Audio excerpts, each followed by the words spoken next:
Hi, my name is Kevin Taylor. Today I'm going to tell you why all politicians are not the same.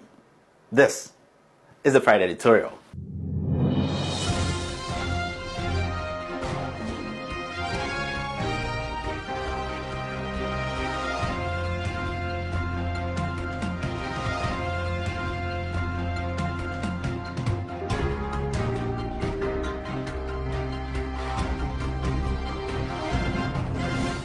With all due respect, today I'm going to make it very simple for every Ghanaian. For some time now, my fellow Ghanaians, you've been hearing people saying that all politicians are the same, they all come in, they do the same thing, they don't work.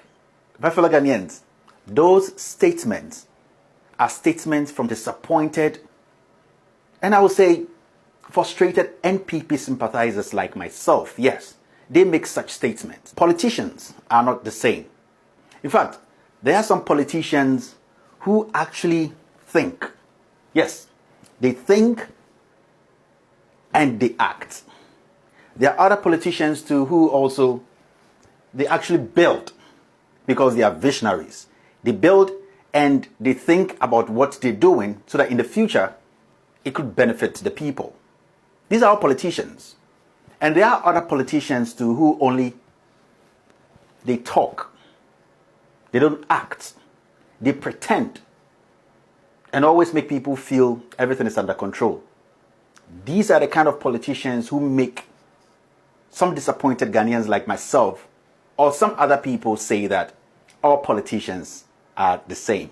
Politicians are not the same. In fact, I'm going to stick to my own political party, the NPP, because today I'm going to talk to my fellow NPP sympathizers, members of NPP, and more importantly, very disappointed Ghanaians. This gentleman on my left, as you can see, is the ex-president of Ghana, John Agyekum Kufuor. Everybody knows Kufuor. And this gentleman on my right, the current president of the Republic of Ghana, Nana Addo Dankwa Akufo-Addo. Now, the difference between these two politicians, it's very, very, very wide. And I'm going to explain to you. You know, during Kufuor's time as the president of the Republic of Ghana, this man did one thing. What he did was he made sure the welfare of Ghanaians was his priority. He always made sure that Ghana as a country, the people, meaning we the citizens, we were a priority to him. So all that he did was to make sure that the welfare of the people was his utmost priority in every decision that he took. That's why we saw a lot of development, things happening during Kufuor's time. You know, people got jobs. People were able to live a simple life by, you know, they get a little bit of money from what they do, but they are able to make sure that the little money they get, they're able to utilize it well because the economy was a little flexible. Even during Kufuor's time, we were pushed into hippie. But you could see that the system was a little bit flexible because he made sure what the people needed was what he was working on. When I talk about those things, I'm talking about employment. I'm talking about infrastructure. Because we are a third world country, we have to make sure these things are priorities to us. Infrastructure, that was one. Health, that was two. And also, he took care of the economy. Don't forget Kufuor also brought in those cassavas and all that. So agriculture was a big deal for him. He also helped with agriculture. Now, why am I saying all these things? Kufuor, in his first 2 years, never made the opposition his priority. He never went after the opposition because he realized that the Ghanaian people were the people he was working for, and those were the people who were going to vote for him to keep his next 4 years. So he didn't really care about the NDC, what the executives were doing, whatever the NDC they were doing behind him or the things they were saying. He was focused because he had some work to do. He had to leave a legacy, an achievement that at the end of the day, when Ghanaians walk to the polls, they will look at those things and vote for him. Mind you, social media wasn't active then, so he had to do it the hard way. Now, my fellow NPP and my fellow Ghanaians, today we have a president, Nana Addo Dankwa Akufo-Addo. Nana Addo Dankwa Akufo-Addo, under his leadership, the NPP party or this NPP government has lost focus. These are things NPP members will not say on public platforms or on radio or on TV. But honest ones like us, who think things are not going the way they should go, we speak about it. Nana Addo Dankwa Akufo-Addo has lost it. And he is now struggling to hold to the last straws to make him the president of the Republic of Ghana, even in just 2.5 years in office. Why do you think Kufuor never bothered about keeping the national executives of the NDC distracted and inactive? Kufuor never bothered about that because he knew what he was doing. He was working and the people saw what he was doing. My fellow Ghanaians, I'm going to give you 8 scenarios.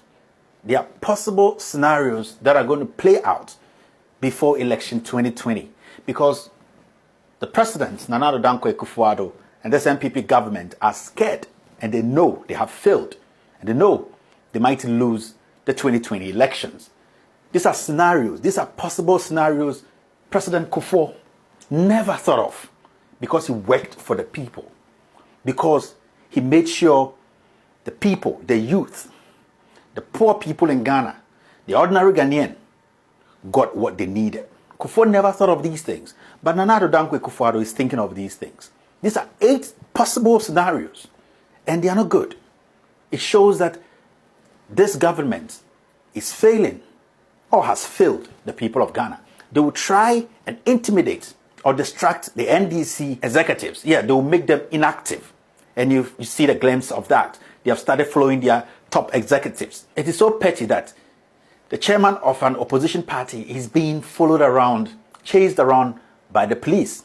And it's being orchestrated by the president. This is so embarrassing. If the government today knows that they are working, they will not go after the opposition executives or the chairman of the NDC. The second scenario to happen before 2020 elections is that there will be massive recruitment again into the NAPCO. Yes, the president and this government will make sure that from October, they are going to pay NAPCO all the arrears they owe them. They are even going to add some bonuses to it. It's a political scam. They are going to make sure they win the trust of the youth who have lost interest or who have realized that this government is a scam. And this is not good because these are not sustainable jobs. My fellow Ghanaians, the third scenario that is going to happen, they are possible scenarios. We shouldn't take them slightly. I'm doing this because I think the time has come that we tell each other the truth. We can't be playing around the minds of the people. We can't be fooling the people all the time. If you're a government, you need to work, and your work should speak for itself. You don't have to come at the last end to lie to the people, to use money to buy votes. The third possible scenario is that they are going to be posting Nana Addo Dankwa Akufo-Addo and his government. This government I voted for, the NPP.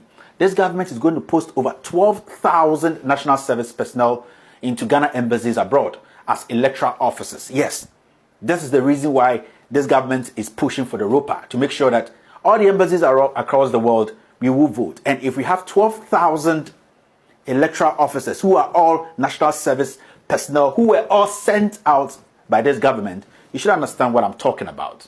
The fourth scenario is a possible scenario is that the town hall meetings are going to escalate. They are going to be more next year.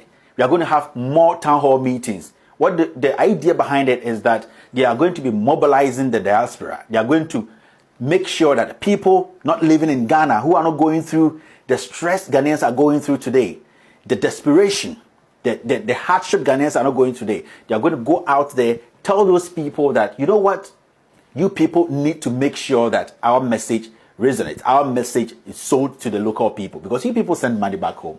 That is why recently Samia Uku gathered 180 NPP executives all the way in France to discuss what is happening in Ghana.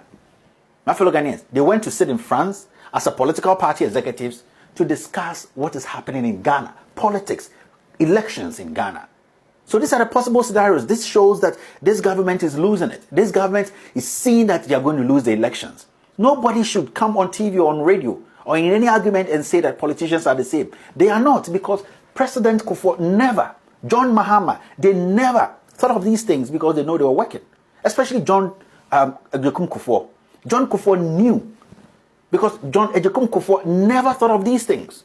The only thing he thought of was giving the people a job. The only thing he thought of was building infrastructure for the people. The only thing he thought of was making sure his people were elevated, or the people saw light when it came to economic progress. My fellow Ghanaians, the fifth possible scenario before 2020 elections is that this NPP government, led by Nana Addo Dankwa Akufo-Addo, they are going to destabilize the electoral architecture and infrastructure we have built.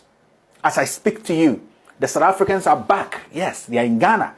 They are in to train more missionaries. They are in to disrupt our electoral process. The sixth scenario is that this NPP government will make sure that the upcoming district level elections are taken serious. They will take it serious.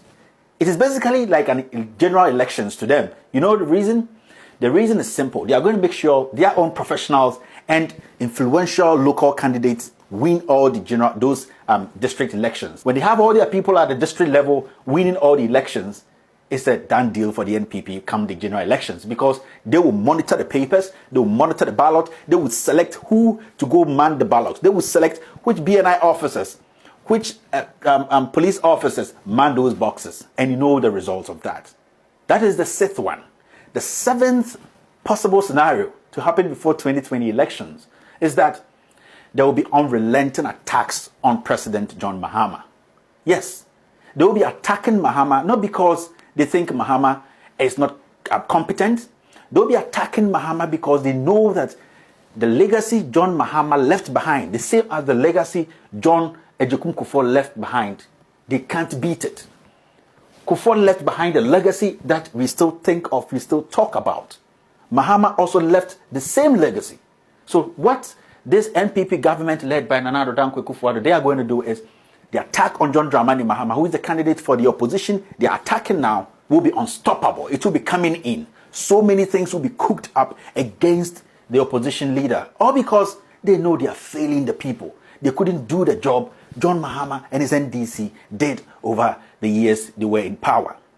Now, the eighth and final possible scenario is that, so the NPP will come again, Nana Addo Dankwa Akufo-Addo and his NPP will come to you and say that they have used all the 4 years to pay for John Mahama's debt. I hope you can hear that. They started saying that, and that we should give them another 4 years for them to make sure they lay the proper foundation for this nation. But you know, Kufuor in 2 years never thought of these things. These are 8 possible scenarios to happen. But these are all recipe for disaster. Because when a government is failing, when a government fails the people, when a government is built around lies, this is what happens. Politics is cheapened. Politics is turned into kids' play. Politicians are not the same, my fellow Ghanaians. There are different kinds of politicians. Some build. Some politicians, they build because they are visionaries. Some politicians, they are thinkers because they think about the future. What do we have today? We have a talkative who does not do anything. For almost 3 years, he's not built a chicken coop, but he speaks all the big English, making people think he's the wisest person on earth. My fellow Ghanaian, the time has come. We have to understand that playing politics with our lives is going to cost us very soon. I always say that the sad end of this NPP government will tell us the future of this NPP party. My name is Kevin Ekobedu Taylor, and this is the Friday Editorial.